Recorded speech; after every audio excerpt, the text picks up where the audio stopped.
दोस्तों, रूस और यूक्रेन के बीच युद्ध के 1116 दिन हो चुके हैं और स्थितियां काफी तेजी से बदल रही हैं, चाहे वो युद्ध क्षेत्र का हो या पूरे विश्व भर की स्थिति हो।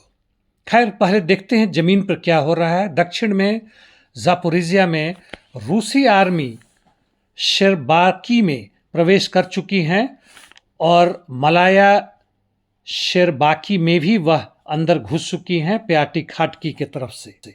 इन जगहों के नामों से आप घबराए नहीं। आपके लिए जो भी बैकग्राउंड में मैप दिख रहे हैं उसे देखें या आप अलग से भी देख सकते हैं। और रूसी सैनिकों का यहाँ पर आक्रमण काफ़ी तेजी से हो रहा है शेवचेंको और कुमार क्षेत्रों में, और यूक्रेनियन सैनिकों का भी हुआ है वोल्नोए पुल और बर्लात्स्कोय दिशा में। और निप्रो एनर्जिया नामक जगह से वह वेजिलोए की तरफ बढ़े हैं और यह काफ़ी बड़ी जीत होगी उनके लिए, क्योंकि मोक्री याली रिवर है जो बंटवारा करती है इन क्षेत्रों का, उसको वह क्रॉस कर रहे हैं। अब कुराखो पोक्रोवस दिशा में आते हैं। कुराखो में लड़ाई जारी है राजलीव क्षेत्र में, और यहाँ से राजलीव कॉन्स्टांटिनोपोल के क्षेत्र में जबरदस्त लड़ाई जारी है। और कुछ सूत्रों के मुताबिक कॉन्स्टांटिनोपोल वह रूसी सैनिकों के अंदर में आ गया है, हालांकि अभी इसका कंफर्मेशन नहीं है। और यहीं से अंद्रियुका से होते हुए रूसी सैनिक ओलेक्सीवका की तरफ बढ़ रहे हैं, यानी बोगातिर्स्क की दिशा में।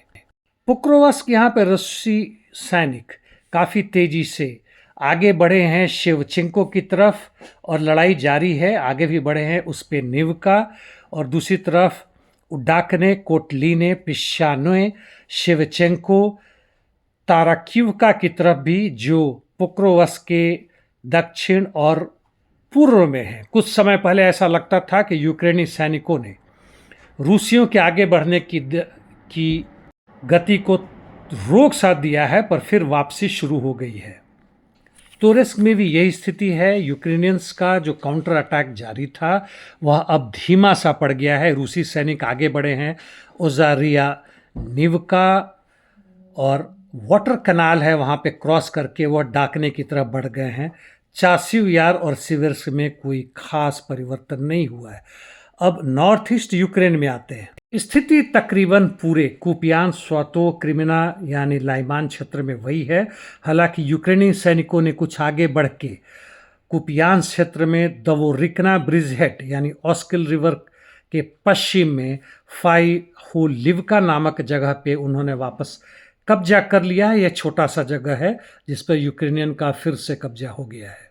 अब कुर्स्क ओब्लास्ट यानी कुर्स्क राज्य में आते हैं। रूसी सैनिकों का ऑफेंसिव ऑपरेशंस कुछ बचे हुए क्षेत्रों में, जो सुडजा के सटे हुए क्षेत्रों में है, गुयेवो और कुरिलोवका के दक्षिण में लड़ाई जारी है।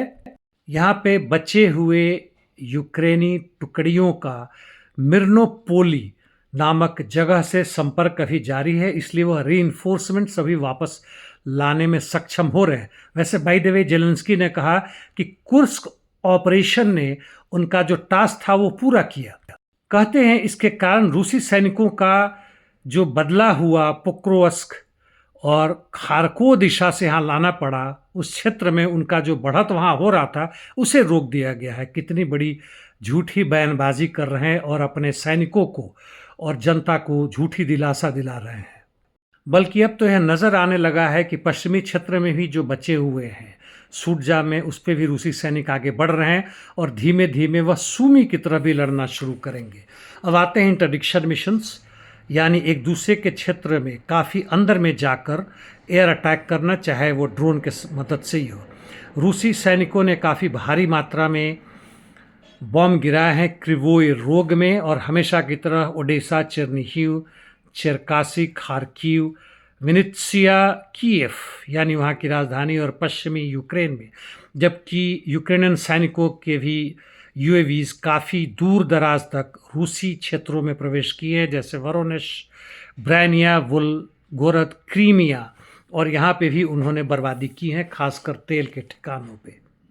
यहाँ पे एक बात बता दूं कि ट्रंप ने और या उनके रिप्रेजेंटेटिव ने पुतिन के रिप्रेजेंटेटिव से फ़ोन पे बातें की, उनसे रिक्वेस्ट किया है कि जो बेचारे यूक्रेन के सैनिक फंस गए हैं कुर्स्क में उनको वो माफ़ कर दे, वापस जाने दे।